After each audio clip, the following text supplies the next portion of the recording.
Hello and welcome to Dateline, the programme which brings together BBC specialists and the foreign correspondents who write, blog and broadcast to audiences back home from the Dateline London. This week, Britain's Prime Minister admits he partied in Downing Street after all, and he wasn't the only one. Is the party over for Boris Johnson? Milder and less deadly, but what will Omicron mean for countries largely unvaccinated? And Putin's gambit, or gamble. Joining us are Suzanne Lynch, Brussels correspondent with Politico, Geoffrey Kaufman, a former news anchor and foreign correspondent for channels in North America, and in the studio, Hugh Pym, the BBC's health editor. Welcome to all of you. Good to have you with us again on this weekend's programme. Now, levelling up, the idea of opening up opportunity to those left behind by decades of political neglect, gave British Conservatives a landslide election victory under Boris Johnson's leadership. So anything which smacks of the old politics, favours to those with the ear of the people in power, one rule for them, a different rule for us, holds particular dangers for Mr Johnson. When both the favours and the rules involve COVID, the mix becomes toxic. On Wednesday, a judge ruled a VIP lane for COVID contracts unlawful, and the Prime Minister apologised for attending during lockdown a drinks do at number 10. Geoffrey, you may well be losing track of the number of parties and social events that appear to have taken place in Downing Street during one or other of the lockdowns. I certainly have. But how perilous is the situation now for the Prime Minister, do you think? You know, conventional wisdom, Sean, has been that a bit like Donald Trump, Boris Johnson is Teflon, meaning that the things just don't stick to him. And I think until now, certainly when he was mayor of London, he could make these mistakes. He could hang from a wire and make fun of it, and people would be on his side. All that kind of jovial joking managed to cover a lot. It feels now like there's been this kind of inflection point. People are seeing the real Boris, and he doesn't have answers, and the country has problems, and he's not solving them. So whether or not he survives, I think it's dangerous to get a crystal ball out. But I would say this. I think it's 58 seats in that red wall. When he won that massive majority in 2019, about 80 seats, 58 of those seats were Labour seats that went Tory because he was so charismatic and because Jeremy Corbyn was such a catastrophically unappealing Labour leader. Those seats now are up for grabs. There is zero assumption and zero assurance that they will stay Tory. If they go back, the ability to hold power is very much in peril. And you've got to think that there are a lot of people in his caucus who really like power and will do anything to hold on to it, including dump him. So how perilous is it? I think it's pretty perilous, but watch this channel. Yeah, indeed. And you mentioned the number 58, and it only takes 53 Conservative MPs to collectively require there to have to be some kind of vote of confidence, although they only get one shot at it in every 12 months. Hugh, remind us what the law said at the time of this party for which Boris Johnson has apologised. This was one that took place in May 2020. Well, that's right. Actually, two social gatherings, including a party, but the second one was some sort of work do, and that's where the ambiguity lies, going back to May 2020 and what the rules were at the time in England. Well, the rules were that you couldn't be outside your home without a reasonable excuse, but that excuse included work. So that's where this grey area emerged. Was this a work do or not? Now, the party that involved the emails going around and bring your own booze looks very much like a social event. But of course, it happened in the Downing Street garden. So Boris Johnson's view was, given that quite a lot of work did happen in the garden in the summer, that this was a work do. And of course, it was his home. He and Carrie, his wife's home. So that is where his position lies, although he's clearly apologised for it. But even in those circumstances, presumably you'd still have to maintain social distancing, would you? The sort of requirement to keep apart from people. Well, guidance was then published around about that time, which said that clearly people in offices who are key workers, that was another important bit of this, key workers could be in offices but did have to avoid mixing where possible. The workers should, quotes, try to minimise all meetings and gatherings in the workplace. So it does look as if the spirit of these rules was certainly very much in question here. The big question is what Sue Gray, the senior civil servant who's looking into all this, concludes about what happened. And then the Metropolitan Police have said they will wait for Sue Gray's report to see whether there was anything that needs following up in terms of the law. And just on the other, I mean, we've got further examples of parties. We've got two parties the night before the Queen funeral for the Duke of Edinburgh, a time when, there were quite serious restrictions also then. This is back in the spring of last year. And we've got a revelation on Friday evening that the head of the COVID task force had a leaving do in December 2020. Presumably she would have known what the restrictions were. Yeah, I mean, these are two social events, these revelations which don't involve Boris Johnson. Kate Josephs was head of the government's COVID task force, and she had a leaving do in the Cabinet Office in December 2020, when restrictions would have prevented most indoor mixing between different households. Now, she's apologised, said she's truly sorry, and knows that it was aware it would cause anger amongst people. She's the chief exec of Sheffield City Council. And Downing Street has had to apologise to Buckingham Palace over two leaving do's, which happened in Downing Street the night before the Duke of Edinburgh's funeral. Suzanne, Hugh mentioned there this Sue Gray report, and Miss Johnson's colleagues seem to be saying to everyone, wait for Sue Gray's investigation. But a senior civil servant is investigating. They're almost making it sound like a sort of quasi-judicial process we can't possibly interfere with. But she's not going to make a kind of a guilty or innocent judgment on an elected Prime Minister, is she?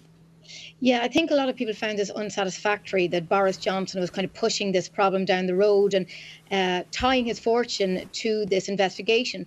But ultimately, it's going to come down to whether or not his party is prepared to wait that long, or whether they're prepared to back him. And I think one of the key issues there, we spoke at the beginning about his huge popularity and his electoral success in the last election when he got that thumping majority.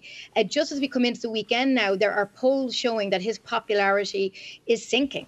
And that, I think, is a real worry for the Conservative Party. And that was one of his calling cards as a politician. The public loved him. He brought it home in terms of the votes. And so if there is a sense that he is now losing, that a disconnect building between Boris Johnson, the Prime Minister, and the voters, particularly in those old Labour heartlands, I think he could be in trouble. So, of course, now there's going to be a lot of speculation about a successor who's in the wings.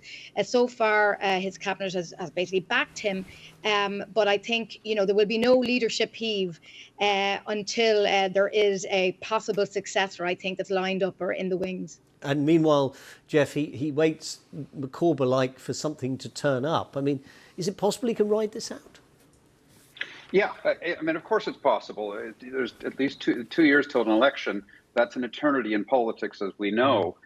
But I do think that he is a damaged brand, and it's very hard. The interesting thing about these parties, I have to say, I don't have much sympathy for Boris, but I do understand how hard public civil servants work, and these people are forced to come into 10 Downing Street. They're working very long hours. It's summer. Let's have a glass of wine. In principle, that idea is not really so scandalous. It's when they do it repeatedly and have parties, and so it moves from working outside and being exhausted and having a bit of refreshment to having these consistent sort of ignoring the rules the rest of us are living by. And it was, as we all know, pretty oppressive to have to cut yourself off from the world. So I don't think people are going to forgive him for this. And I think the big problem is, if he could ride this out, if he could behave, be productive, keep his mouth shut about silliness, and just stay focused. But everything we've seen about Boris says he's incapable of doing that. So I guess when I think about those things, it becomes hard to see how he could ride it out, because he's going to self-destruct as he continues. He doesn't have the self-discipline to say, I'm just going to be a good Prime Minister, a good leader. Geoffrey, thank you very much. Well, Scotland is starting to turn the corner, according to its First Minister, Nicola Sturgeon. Speaking on Wednesday, she announced an easing of coronavirus restrictions. On Friday, Mark Drakeford, her equivalent in Wales, said all restrictions there will be lifted by the end of the month. In the UK, Western Europe and North America, there's relief that Omicron has proved generally less serious and certainly less fatal than the COVID variant which preceded it. Hang on, though. Is that because the virus is weakening, our immune systems are strengthening, or because of vaccination? Well, the Secretary-General of the World Health Organization pointed out this week that 85% of people in Africa have yet to receive a single vaccine dose, never mind the 3 injected into many of us. Hugh, in terms of the impact of Omicron, I mean, it was first identified in southern Africa. Even there, we're told it was comparatively mild. What is it then that Tedros Ghebreyesus is particularly worried about? Well, I think it's this broader question, Sean, about inequality, vaccine inequality, and huge differences in uptake in different countries, with the developed, richer nations moving ahead with boosters, and first and second doses in some countries really not being available to anything like the majority of the population, or they haven't been jabbed so far. I think with Omicron, which has emerged in southern Africa, as you say, the evidence there from South Africa is actually that it caused quite a sharp spike and a rise in hospitalisations, but then it receded quite quickly. And people have looked at that and said, well, it's not quite as bad as Delta. Of course, South Africa has a younger population and there are different factors. But the evidence from the UK, and more has emerged from scientific experts just in recent days, is that it is without a doubt less severe than Delta in terms of the risk of getting hospitalised, and certainly with a booster jab, that gives very good protection against hospitalisation. But it does spread more rapidly. More people become infected and become mildly ill. So that, I think, has been the challenge, that it has spread so much. But it does seem to be beginning to recede for now in the UK, but nobody wants to say this is the end of the pandemic by any means. No, and indeed nobody really knows what might follow it. I mean, we hope that it's getting milder, but we can't know that for certain. Whether there'll be more variants that appear that may be milder but still cause surges in cases. Who knows? Suzanne, the Secretary-General of the World Health Organization, seemed particularly worried about the impact this might have in Eastern Europe as it spreads across the continent, including some EU member states with low vaccination rates. I mean, how varied is the picture across Europe? It's very uneven and has been since the outset of this pandemic.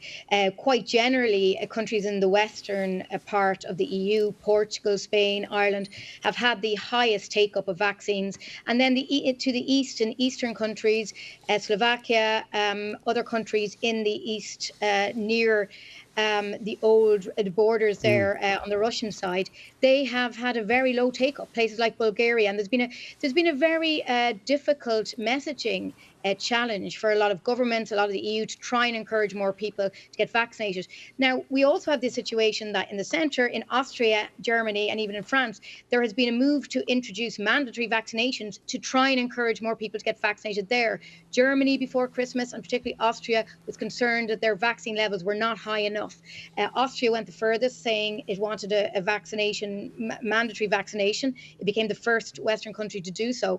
But interestingly, over the last week, we've seen a slight shift. The new German government, Olaf Scholz, the new chancellor, had said that he planned to bring in mandatory vaccination, but he seems to be backing away from that. Similarly, Macron in France, he's heading for an election. It's a sensitive subject.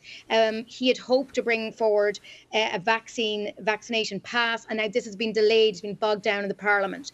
So maybe, again, linking to what you're saying, there's a sense that maybe, we could be shifting away from the peak, and is there a need to bring in this mandatory vaccination now? So I think that's going to be a hot political issue for a lot of those big countries in the next few months. That raises a question for the UK as well, doesn't it? Because the British government had said that workers in the National Health Service from April will have to have this mandatory if they're frontline workers, if they're in contact with patients. It's already in social care in England. Do you think there's a possibility if the pandemic really is in decline, or at least the current variant is in decline, that might in the end not happen? Because presumably it's going to put a significant potential strain on the health service. Well, NHS employers are certainly concerned about the potential for people to leave before this becomes mandatory in a couple of months' time. Of course, they could be shifted to non-frontline jobs. It's frontline workers who will be required to be vaccinated, or it could be that they just leave the health service altogether. And although most trusts, as they're known in England, and boards and trusts in Scotland, Wales and Northern Ireland, but in England, although they've had a pretty good take-up, 90% of frontline staff have been vaccinated, which is higher than for the age groups as a population as a whole. That still leaves quite a few who haven't been. In a service that was already understaffed even before COVID. Exactly. So it does raise some questions for the health service. But more broadly, Boris Johnson did drop a hint a month or so ago about the longer-term future for the UK, which was that more or less we can't go on with restrictions and lifting restrictions and imposing more. We have to learn to live with this virus.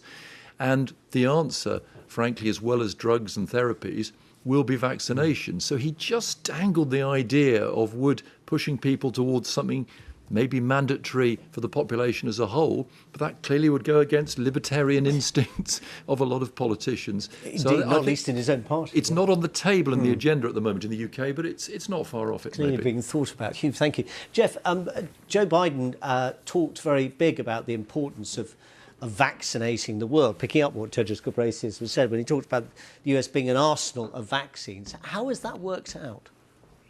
It's mixed, really. I think he clearly did it with good intention. The challenge is that the Moderna and Pfizer vaccines require this deep freeze in order to travel.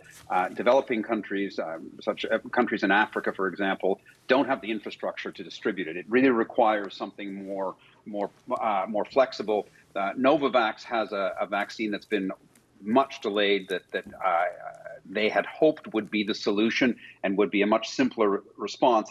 It's still having problems. It's being produced through the Serum Institute in India, but it's not being produced yet in the US. So there have been technical and logistical problems, but there are also financial problems. The USAID, which is responsible for this grand pledge of 1 billion vaccines to the world, isn't getting enough funding and has said if we don't get more funding, we cannot keep this going, because it's not simply about sending vaccines to countries in the developing world and saying go for it.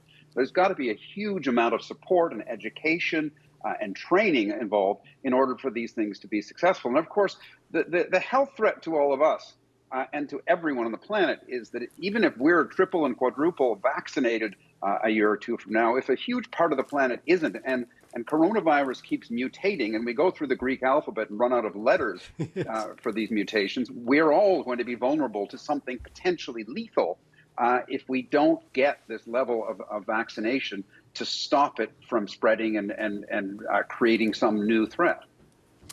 Now, Putin demands, Biden obeys. That's the impression, at least, that's been left in the years since Joe Biden took office. Vladimir Putin wanted a face-to-face summit last summer in Geneva. He got one.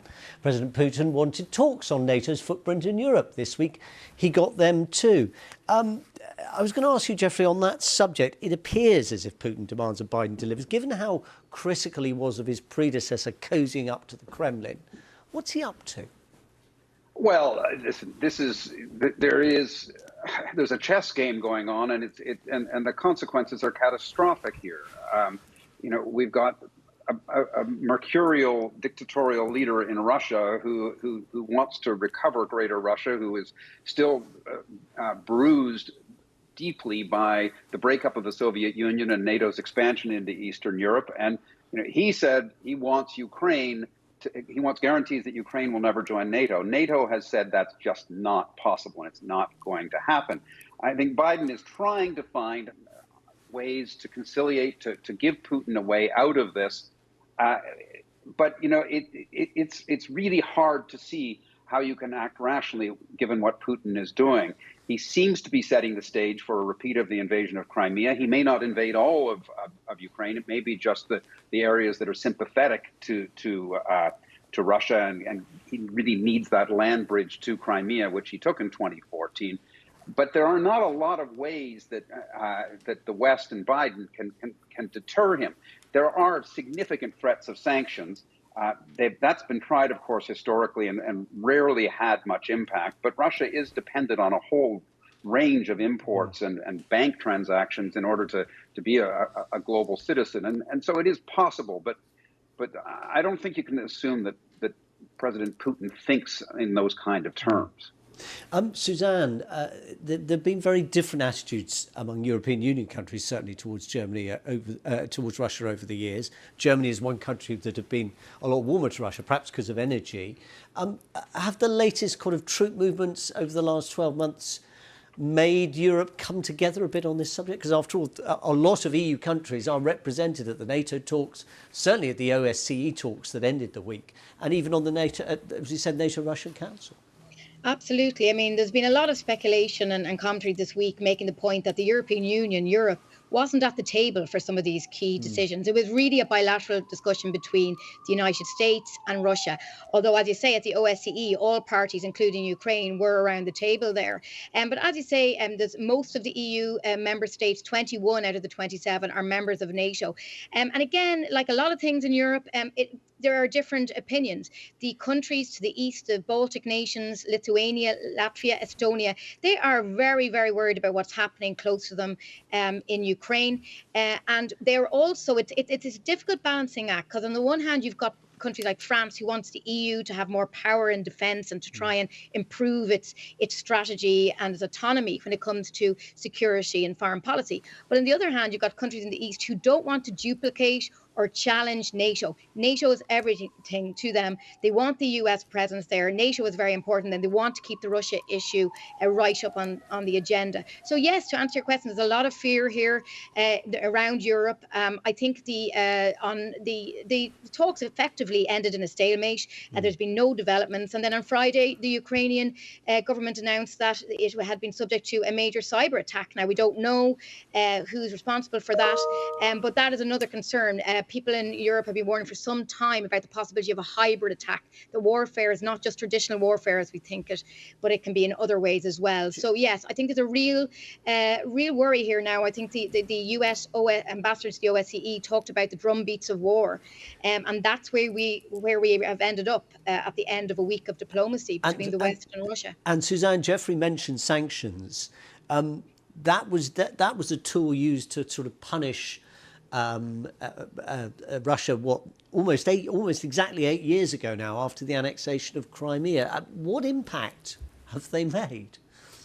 Yeah, I mean, it's a good point. I mean, for all the talk of the EU and Europe not having that much power in defence, it does have power when it comes to sanctions, arguably more than the US.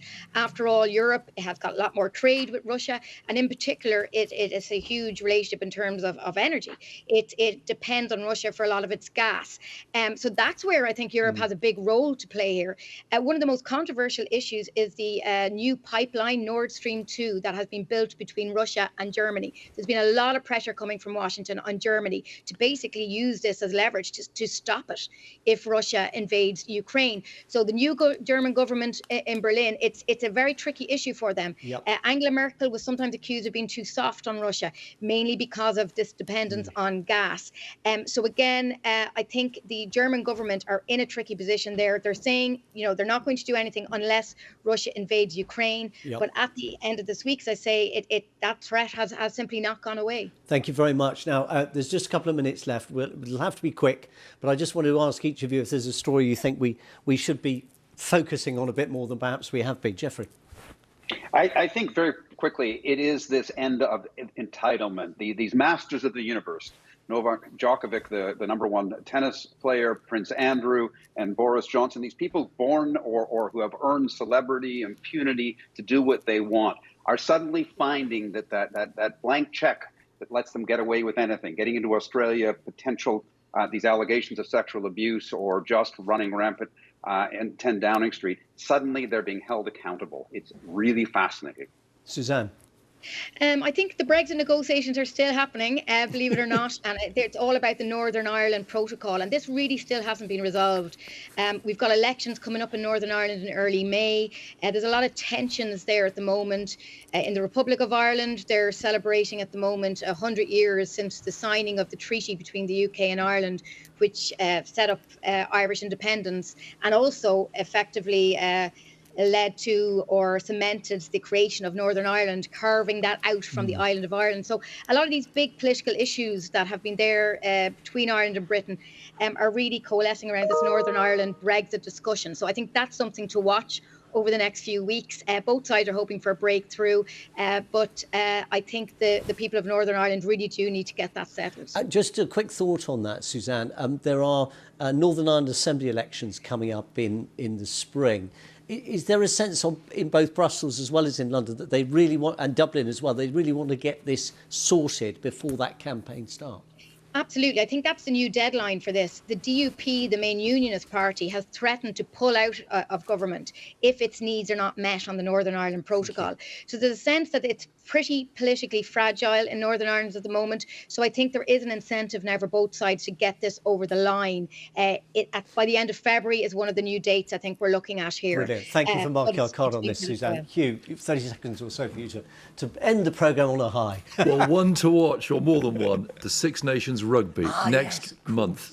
Because Scotland and Wales have indicated restrictions being eased with a few caveats, that means one of the great sporting tournaments will have crowds in some of the great venues, Cardiff and Edinburgh, for rugby weekends. Can't wait. And I have an interest to declare. I've got some tickets. You lucky man. At least there'll be tickets you'll be able to enjoy at last. Hugh Pym, Suzanne Lynch and Geoffrey Kaufman, thank you all very much, whatever your sporting endeavours are this weekend or in the future. Thanks very much for spending this half hour with us. Thank you too for spending it with us on Dateline London. Don't forget, we're always available online anytime you like on the BBC website. And throughout the weekend, we're back same time next week. Goodbye.